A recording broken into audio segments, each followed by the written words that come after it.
विधान परिषद निवडणुकीत काँग्रेसचे उमेदवार आदित्य फतेपूरकर यांच्या अर्जावर पंढरपूरचे नागेश भोसले यांनी सूचक म्हणून सही केली होती. ही सही बनावट असल्याचा आक्षेप भाजपने घेतल्यानंतर काही मिनिटातच भोसले स्वतः जिल्हाधिकारी कार्यालयात दाखल झाले. त्यांनी परवानगी न घेता फतेपूरकर यांनी बनावट सही करून सूचक म्हणून नोंद केली असल्याची लेखी तक्रार केली. त्यानंतर जिल्हाधिकारी कार्यालय परिसरात उपस्थित असलेल्या काँग्रेस पदाधिकारी व कार्यकर्त्यांची पंचाईत झाली. भोसले यांच्या या भूमिकेमुळे फत्तेपूरकर यांचा अर्ज बाद होण्याची शक्यता निर्माण झाली आहे, असे चित्र स्पष्ट होताच काँग्रेस कार्यकर्त्यांनी भाजप आमदारांसमोरच गोंधळ घालण्यास सुरुवात केली.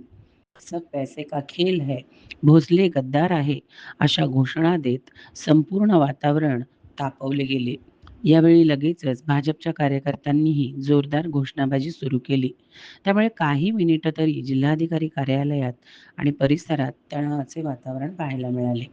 यावेळी आमदार सचिन कल्याण शेट्टी, आमदार देवेंद्र कोठे तसेच राजेंद्र राऊत हे प्रसारमाध्यमांशी बोलत असताना म्हणाले, माझे सूचक जे होते नागेश भोसले यांचे ॲफिडेविट आज त्यांनी सादर केलं आणि सांगितले की मी सही केली नाही.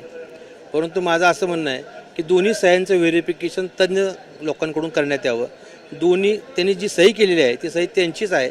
माझे त्यांचे 25 वर्षापासूनचे मैत्रीचे संबंध आहेत. बँकेत आम्ही संचालक, नगरपालिकेत आम्ही सदस्य म्हणून काम केलेलं आहे दोघांनी, आणि माझे त्यांचे गौरव्य संबंध असताना त्यांनी असं का केलं?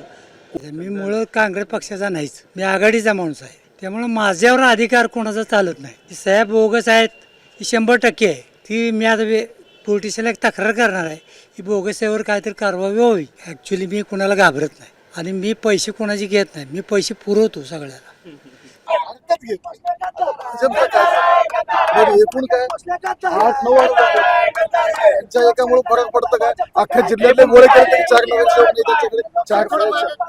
त्यामुळे काँग्रेसची परिस्थिती एवढी ढासळली, त्यांच्याकडे माणसंही नाही, चांगले माणसं नाही. आता ही उद्दिनता आहे त्यांची, त्यांचा खोटारडेपणा दिसायला लागलाय लोकांना. त्या माणसाचं आमच्याकडे रेकॉर्डिंग आहे. त्यांनी काल स्वतः आमच्या कॅन्डिडेटला फोन केला आणि सांगितलं की माझी सही घेऊन जा. म्हणजे खूप प्रचंड दबाव आहे. हे रेकॉर्डिंग आमच्याकडे आहे.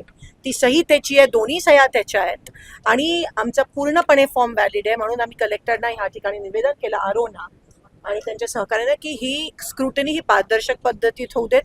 जर त्यांच्याकडे बहुमत आहे तर त्यांना भीती कसली आहे? काय सिद्ध करायचं गुंडागर्दी तुम्ही प्रयत्न करताय?